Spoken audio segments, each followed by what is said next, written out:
Finally, it's official. Herb Jones is first team all defense. Today, I'm going to tell you why that makes him the backbone of this Pelicans team.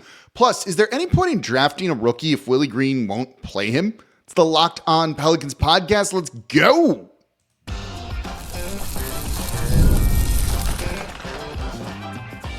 You are Locked On Pelicans, your daily New Orleans Pelicans podcast, part of the Locked On Podcast Network, your team every day. Welcome to another edition of Locked On Pelicans, the daily podcast covering your favorite team, the New Orleans Pelicans and NBA, part of the Locked On Podcast Network, your team every day, available wherever you get your podcasts and available on YouTube. I'm your host, Pelicans Insider, credential member of the media, Jake Madison, at NOLA Jake on Twitter, here with y'all on this Wednesday, and we got a fun show planned for y'all. We're going to look at Herb Jones being the backbone of this Pelicans team. Then I want to get into some of the philosophy behind drafting or not drafting someone in the first round because of head coach Willie Green, looking at the pros and cons of it, because I actually think this is pretty interesting, particularly because of a listener friend had an idea. We'll talk about that in the second and third segment of today's show. Today's episode of Locked On Pelicans is brought to you by Game Time. Download the Game Time app, create an account, and use code LOCKEDONNBA for $20 off your first purchase. Terms apply. So let's get into this here. Oh, no, sorry. Thank you for making Locked On Pelicans your first listen today and every day. We're here Monday through Friday, the number one Pelicans podcast, coming to you like you want, talking about all the topics that you want to hear on this show. So please subscribe wherever you get your podcast. Join over 10,000 Pelicans fans on YouTube and become an everydayer. That means you listen Monday through Friday, and let me know in the comments down below if you're an everydayer, part of the club there. So now let's get into it. Herb Jones, first team all defense. Finally, this is long overdue. Herb Jones easily could have made the all-defensive teams his rookie year or his second year in the league as well. So this is a long overdue award accolade for Herb Jones here. He joins Rudy Gobert, Victor Wembanyama, Bam Adebayo, and Anthony Davis on the first team. Second team is Alex Caruso, Drew Holiday, Jaden McDaniels, Jalen Suggs, and Derek White.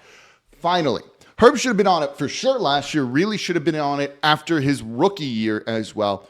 But look, he's finally on there, and it seems like he's going to be a fixture of this going forward. And where he finished in this year's voting is kind of wild and incredible to me. He was basically considered by the league writers and people that cover the league the best non-center this season. The best wing stopper, the best backcourt stopper. When you look at that first team, Rudy Gobert, Victor Wembanyama, Bam Adebayo, Anthony Davis, they're all centers. They're all big men, right? Big men tend to get a lot more credit for their shot blocking ability, the rim protection. Herb Jones isn't one of them. And Herb Jones is put in that group. He finished fifth in Defensive Player of the Year voting. And when you look at the all-defensive first team voting and just the voting in general here, he finished with the fourth most. He actually finished ahead of Anthony Davis. This is just the mark and the sign of respect for the preeminent wing defender in the NBA. And I think it's become clear that he's the backbone of the Pelicans here. Not the best player, not necessarily the most important player, but the backbone. When you look at the squad with back-to-back years of finishing sixth in terms of defense, and more importantly, it's because of Herb Jones elevating other guys. It's not just Herb Jones doing that. One of the things this team did really well this year, which is a Herb Jones thing, is forcing turnovers. Force turnovers, then get out and run. I've talked a lot this year. If you're an everyday, you know what I'm going to say, right? Offense and defense are interconnected. Herb Jones helped them to the 11th best offense, not just with his shooting, which we'll get into, but by elevating this defense. They were really good at forcing opponents to turn the ball over. They were fifth best. Opponents turned the ball over 13% of their offensive possessions against New Orleans. Herb Jones this year averaged, where'd the numbers just go, 1.4 steals and 0.8 blocks. Those are incredible numbers. And you even got other guys to buy in because of his effort on defense. Zion Williamson said, I had to commit on defense because of what Herb Jones is doing. You just saw the best defensive season, at least in a Pelicans uniform, from Brandon Ingram. Herb Jones has an impact on those kind of guys, elevating their level of play, elevating the defense, helping it be sixth best. It's not just a Herb Jones thing, it's a team thing, but it's also a team thing because of Herb Jones. That's incredible to me what he is doing and just kind of leading by example. And he did all of this while elevating his offensive stats. The raw numbers don't really kind of indicate how much he was doing. He was about a point more per game than he was last season. But he shot it 42% from three on 3.6 attempts per game. As some of his usage went down because Zion Williamson was actually playing this year and he kind of was relegated to more of a spot-up shooting role, he did that. He adjusted his offensive role and shot the heck out of the ball. 42% on 3.6 three-point attempts per game, making 1.5 threes per. If you can double that number for him, he's going to be an elite player. Did this while giving you 2.6 assists, 3.6 rebounds, and just also shooting the ball well from the free throw line. 87%, which is a career high for him. So he put in work on offense, which can sometimes hurt you defensively, but still had that same level of defensive production. This is a special player, and the Pelicans did a very good move by extending his contract and locking him in at for a 3-year, where is it here? The 4-year, $54 million deal. His contract might be one of the best ones in the NBA. He was just flat out good here, and it's nice to see him just get the accolades that he deserves. And that's, I think, an important thing. You need a guy like this on the team. I'd argue that he's probably untradeable for the New Orleans Pelicans right now with what he's brought to this team, what he's capable of doing, and what he means to this team. And he's also just a fun and easy guy to root for. And I think that also goes a really long way. But just getting everyone to buy in on defense, doing what head coach Willie Green wants them to do, and they've been good on that side of the ball. We're gonna critique Willie Green coming up in the next segment, but when it comes to the defense and stuff, he's been right on in getting these guys going. You know, what I also kind of interesting is of all like the rookies on this team, he's such an outlier, Herb Jones is, because he's basically the only rookie that Willie Green has really trusted and played. And that leads to the next segment. What's the point of drafting someone if the head coach won't play them? And would it be better to trade the pick then? Let's look at that with the first round and trying to draft an impactful player, which the Pelicans need to do this season. And maybe it is better to trade back, and I'll tell you what that trade would be. That's coming up here next in today's episode of Locked On Pelicans. Right now, though, I'm excited to tell you about Game Time. Look, the NBA playoffs are going on. It's that summer in New Orleans where you're trying to stay indoors, but you want to go out and you want to do things, but what do?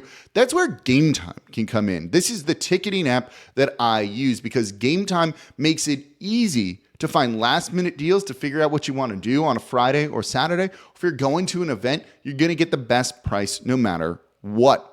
Last-minute deals. You can save up to 60% off buying last minutes for sports, concerts, comedy, theater, and more through Game Time. And they also have seat views. If you're going to a place you've never been, you can see the view from your seat before you buy, like I did when I went to SoFi Stadium to go watch the Saints and Rams play.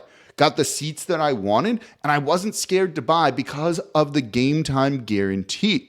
If you find tickets in the same section and row for less, Game Time will credit you 110% of the difference. So you're always going to get the best price no matter what. So take the guesswork out of buying NBA tickets or comedy tickets or theater tickets with Game Time. Download the Game Time app, create an account, use code LOCKEDONNBA for $20 off your first purchase. Terms apply. Again, create an account, redeem code LOCKEDONNBA, LOCKEDONNBA for $20 off. Download Game Time today. Last minute tickets, lowest prices guaranteed.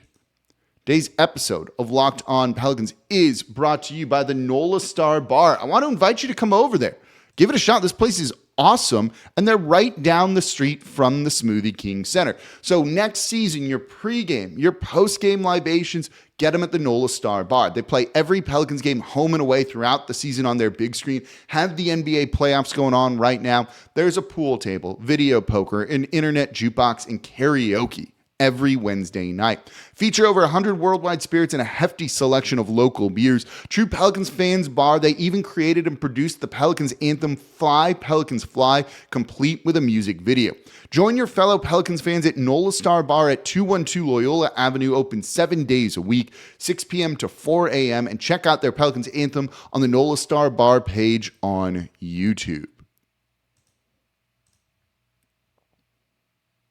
And thank you for making Locked On Pelicans your first listen today and every day. We are here Monday through Friday, the #1 Pelicans podcast, covering everything you want to know about this Pelicans team. Please subscribe wherever you get your podcasts. Join over 10,000 Pelicans fans on YouTube as well. We got a lot to talk about this offseason, and we are going to keep going forward doing just that. We're going to get back into a little bit of draft talk here in just a second.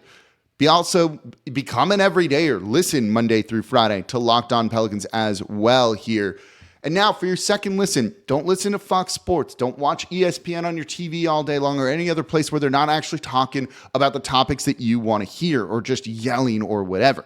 Make the switch to Locked On Sports Today, free 24/7 sports streaming channel programmed for you every day to bring you the biggest stories without all that yelling. Locked On Sports Today brings you the can't-miss analysis, opinions, and news streaming 24/7 on YouTube or the free Amazon Fire TV channels app, part of the Locked On Podcast Network, your team every day.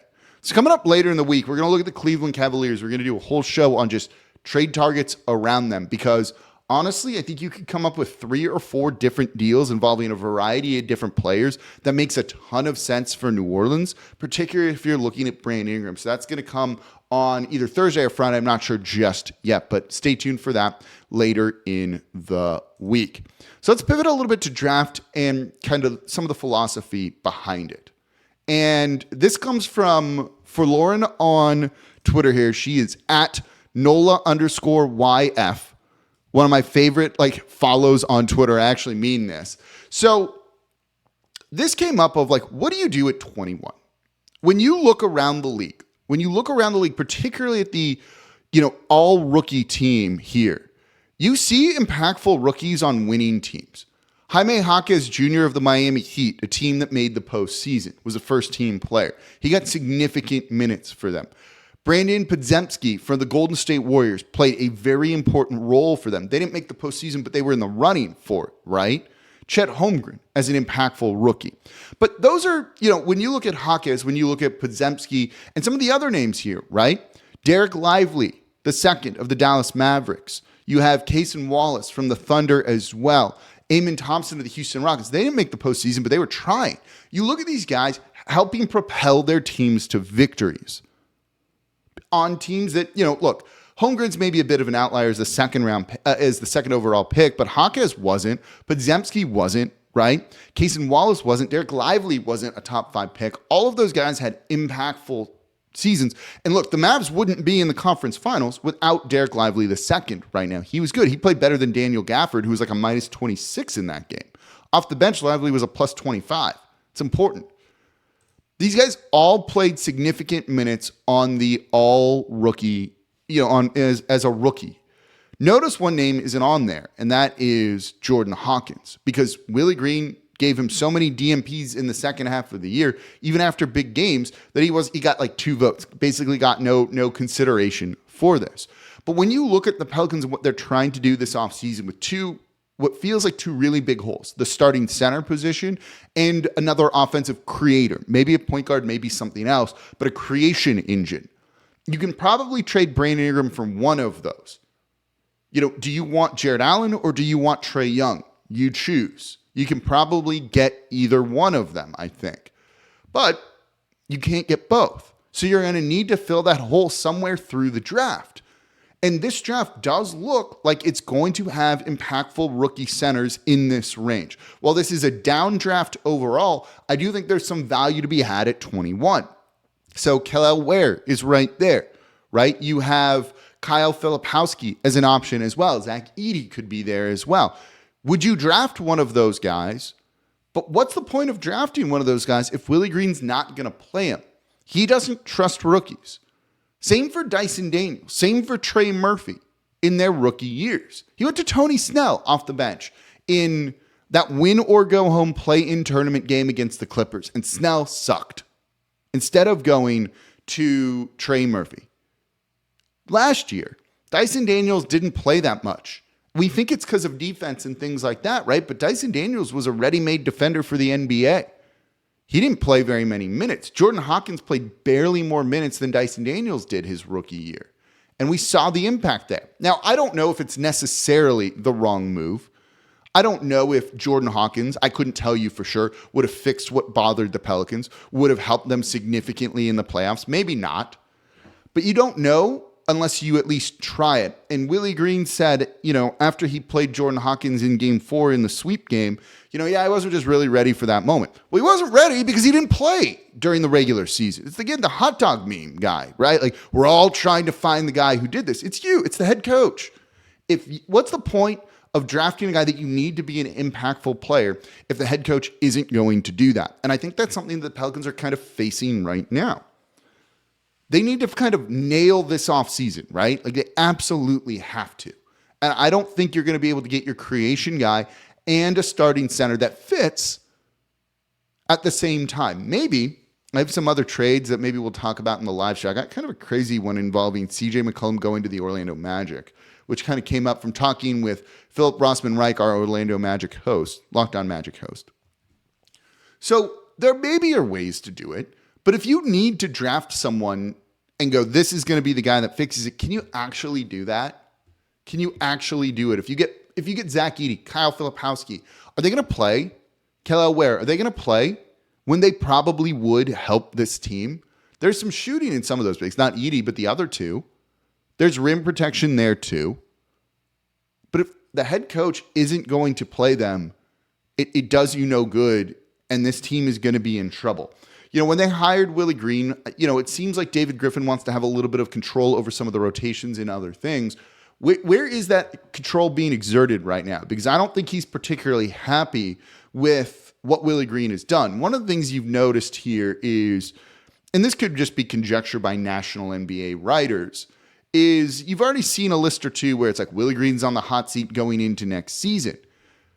It's getting either they're just making that up and it's just kind of an assumption, which it easily could be, or it's getting leaked from somewhere. If it's getting leaked from somewhere, that's what they're feeling, right? So there's some pressure being put on Willie Green here to grow and change and adapt, and that's something he needs to do. Herb Jones has been the only rookie that he has really trusted and played, other than maybe Jose Alvarado later down the line. But you need these guys that you draft in the first round to get minutes to be ready for the NBA playoffs and to grow and develop. Now, Trey's developed very nicely, and I think we're very happy with him. So maybe it was a good move not to play him a ton his rookie year. I don't really know. Dyson looks okay, but that offense is still very much a work in progress. But you only really kind of figure some of that out through live ball reps. Jordan Hawkins trying to get better on defense. You only do that by playing defense. I don't know if that's like a practice thing as much. So play him. They need the shooting or a guy that's fearless to shoot. Now, Jordan Hawkins did go a little bit cold from 3, as the season wore on, and we'll see what Hawkins does, this season. He only shot 36.6% from 3, so it wasn't like an insane number. But they could have used the 4.4 attempts per game in the postseason, certainly. He's third on the team in attempts per game from 3, but he was 9th in terms of 3-point percentage. So that's kind of the trade-off here. They're going to need to use this 21st or 17th pick on a guy that's going to have an impact, but they won't have an impact unless Willie Green plays him. So let me ask you this, and this kind of gets into the crux of the question here.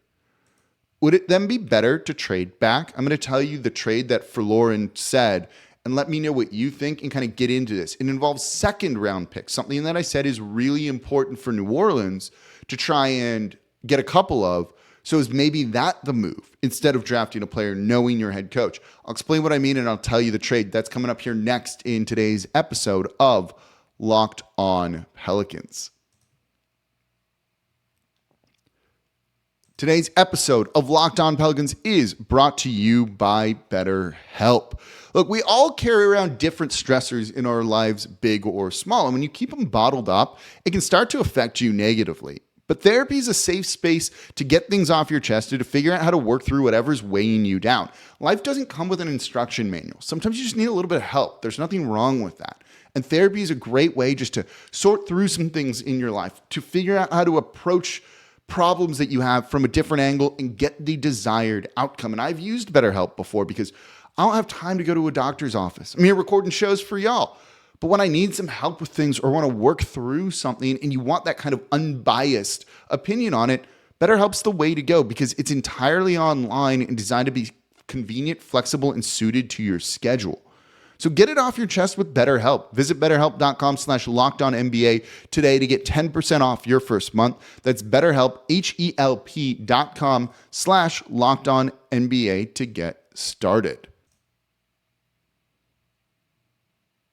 And thank you for making Locked On Pelicans your first listen today and every day. We're here Monday through Friday, the #1 Pelicans podcast covering everything you want to know about this Pelicans team. So please subscribe wherever you get your podcasts. Join over 10,000 Pelicans fans on YouTube as well. And for your second listen, go check out Locked On Saints host Ross Jackson breaking down everything you want to know about the black and gold, making sense of their offseason, getting some mini camps and things like that going on. Very cool. He's got the scoop over at the Locked On Saints podcast.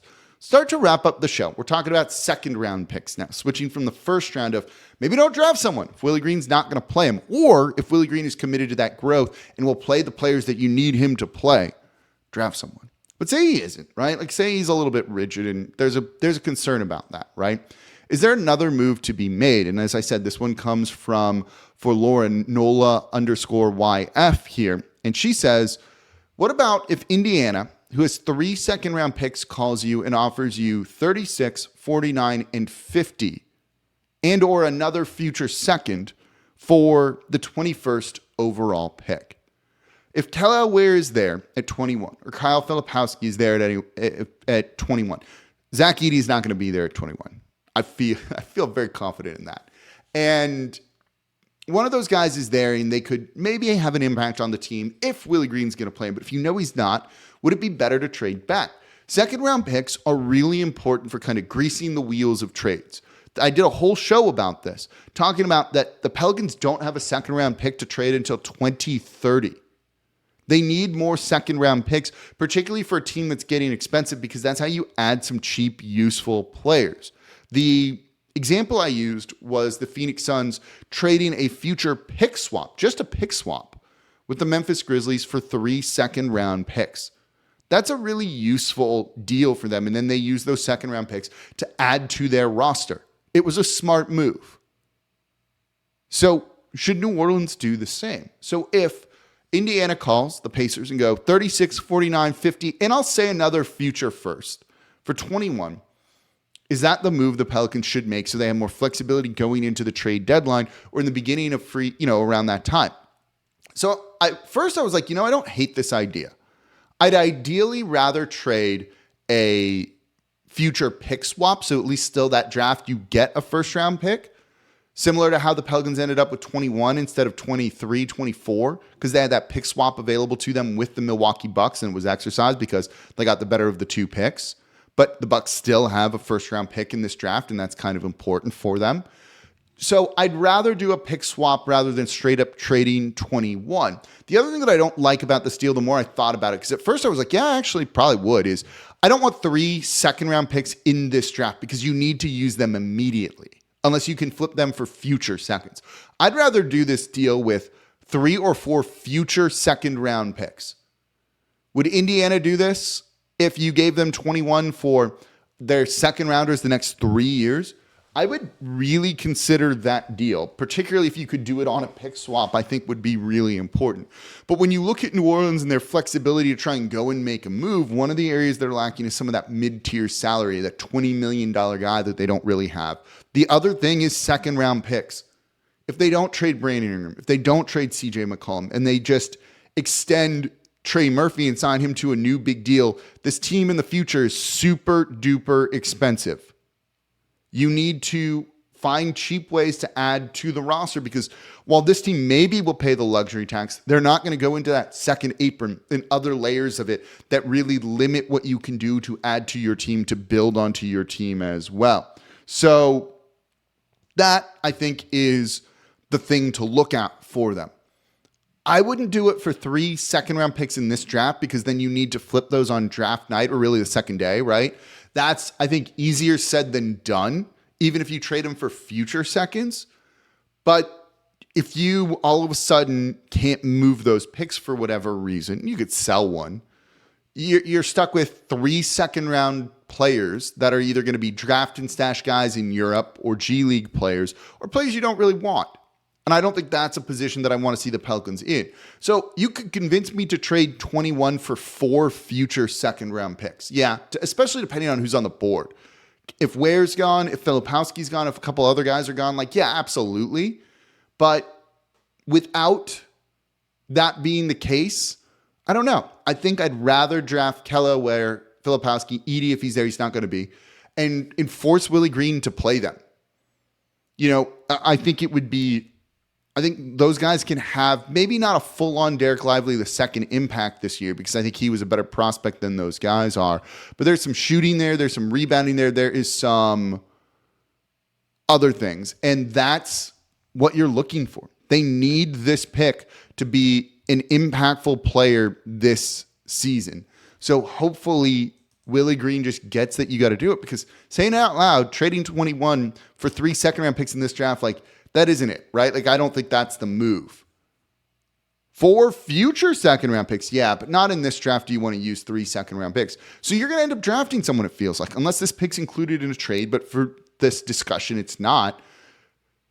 And you're just going to have to force Willie Green to do things he doesn't feel fully comfortable with and all of that, because you're going to need these guys to make an impact, and I think you can get an impactful player at 21. Let me know what you think. Would you trade 21 for future second-round picks? Let me know in the comments down below on YouTube. So that's going to do it for this episode of Locked On Pelicans. Thank you all so much for listening. As always, I'm your host, Jake Madison, at NOLA Jake on Twitter. This is the Locked On Pelicans podcast, part of the Locked On Podcast Network, your team every day. Subscribe, join over 10,000 Pelicans fans on YouTube, and I'll be back with y'all tomorrow.